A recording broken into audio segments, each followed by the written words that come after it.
The Lord will never leave you, even if the whole world and everyone leaves you, but He is always there. Trust me. I know what I'm talking about. I've lived it, my beloveds. I've lived it. I've lived it. What is the difference between judgment and reward? Judgment is standing before the judge for sentencing. Reward is standing before the Father to receive the medal. Well, judge, Father, it's the same person. Imagine on an earthly level, there is this Father who happens to be the judge as well. When he goes to court, he is the judge. But when he comes home, he is the Father, yet he is still the same judge. But what he does in court, he does not do in the house, at home. In court, he judges and sentences people to prison or whatever the sentence is. But at home, when the children make a mistake, he never judges them. He does one thing: discipline the children. Twist the ear, smack on the nappy, and say, naughty, naughty boy, naughty, naughty daughter, naughty, naughty son, don't do it again. But you are an awesome judge. Everybody fears you in that courtroom. But no, at home I'm daddy. The same God who is the judge, the same God is your Father. Thanks to the Lord Jesus, that God became our dad. So the same judge becomes dad. If you reject him, he is the judge. And if you accept him, he is your dad.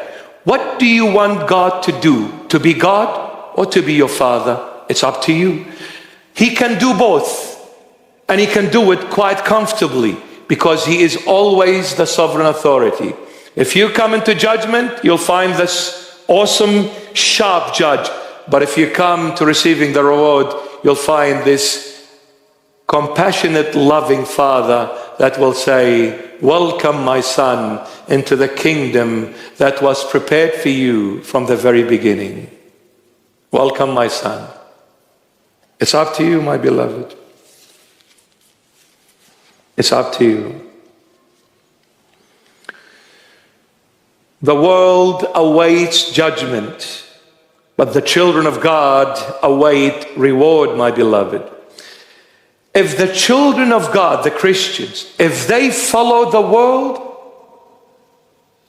God will discipline them. He will come and smack you. He'll say, daughter, where have you been? Don't lie. Don't try to falsify. Don't try to come with an excuse. I know where you went and I know what you've done. Be honest. Tell me the truth. Otherwise, I will turn on the video and I'll show you your life's movie before your very eyes, and I'll show you every clip where you made a mistake. Do you want me to pause it for you? Put on the volume, please. Put it up, Archangel Michael. Let's hear it properly. What do you want to do? See, some people go into those dark alleys in the city, or wherever it is. Or maybe they go behind closed curtains and closed doors. Some people go underground and do their deals. But the Lord is laughing. The Lord is saying, hello, anybody home? What are you doing? Do you think when you close the curtains, that's it? Do you think when you lock the door, that's it? Do you think when you go underground, that's it? Nobody hears you, nobody sees you? Anybody home? I am the everlasting God. I'm always present. My eyes penetrate the curtains of hell and darkness. Don't ever think you're doing things with nobody noticing. But you know why I didn't take you at the time you were doing those evil deeds? My mercy was still reaching out to you. Otherwise, I would have taken you in your most awful time and you would have ended up being judged, sentenced to eternal death and condemnation. But my mercy saved you and protected you. And I said, I'll give them another chance. Maybe they'll come back to me tomorrow and say, sorry, Lord, for what I've done. Wow. Wow. So that's why some people think they do evil and get away with it and say, look at us, we're free, we can do whatever. No, my dear friend, it is the mercy of God that is giving you another chance. But don't let God to come as the judge, because you won't even have the chance to blink your eyes, my dear friend. You'll have no idea what will hit you when Jesus comes as the judge. No idea. You think Satan is powerful? Satan is a little mouse when Jesus, the Good Shepherd, shows up. One day I was praying on this person and he started laughing. Satan started laughing. Yeah. He started laughing. He said, Bishop, you can't do nothing. I said, shut up. In Jesus' mighty name, shut up. And he shut up. You know, Satan is funny, but not funny. He's not funny, but he's funny. Funny in a way that he thinks he can withstand the power of the cross. He tries, poor thing, but it's not funny. The Lord burns him, burns him, burns him. The Lord burns him, my beloved.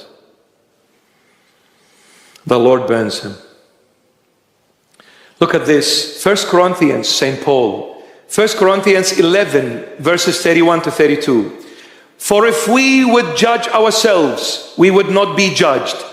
But when we are judged, we are chastened by the Lord, that we may not be condemned with the world.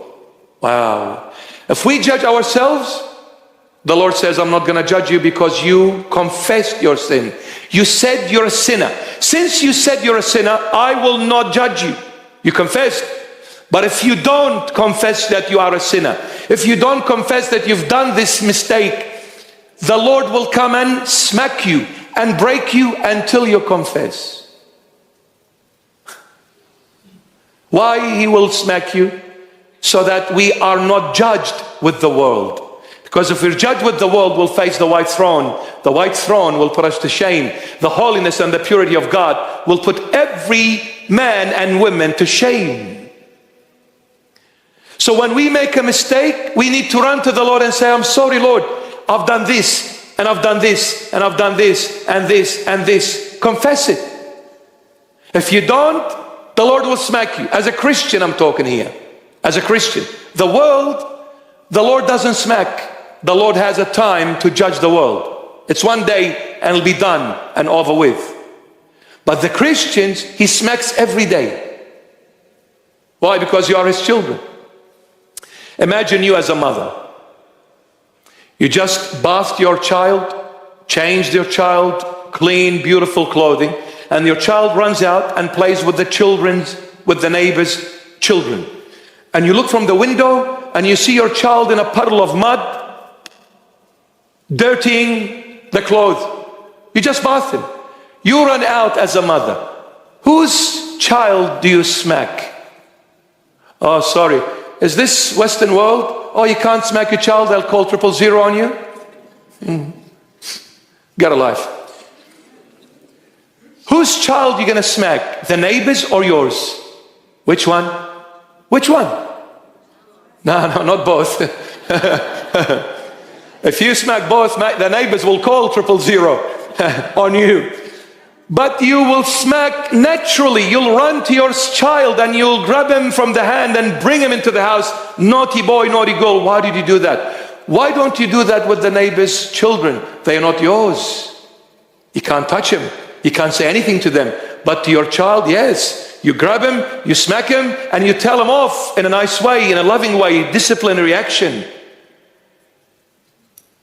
The Lord Jesus, He will smack the Christians, but He will judge the world at the appointed time. So when Christians go through hell all the time, looks like the Lord is disciplining you. What are you doing? Where are you going? You're not giving up on certain things the Lord is not happy with. So he will keep on smacking you until you give up on those certain habits. What is your problem? Gambling? What is your problem? Men and women? What is your problem? Drugs? Pornography? What is your problem? The Lord will keep on smacking you until you give up. Why? Because he is daddy and he is entitled to smack those who are his children, those who have purchased with his own precious blood. We become his children. He is entitled to smack us. But Christ as God, he will judge the world. He will not smack the world every day. He will judge them one day, and that's it. They will never recover from it. But the Christians, every day you make a mistake, you'll get a smack from him. So that we are not judged with the world. The Lord smacks to awaken us up to repent before judgment comes upon us. Before judgment.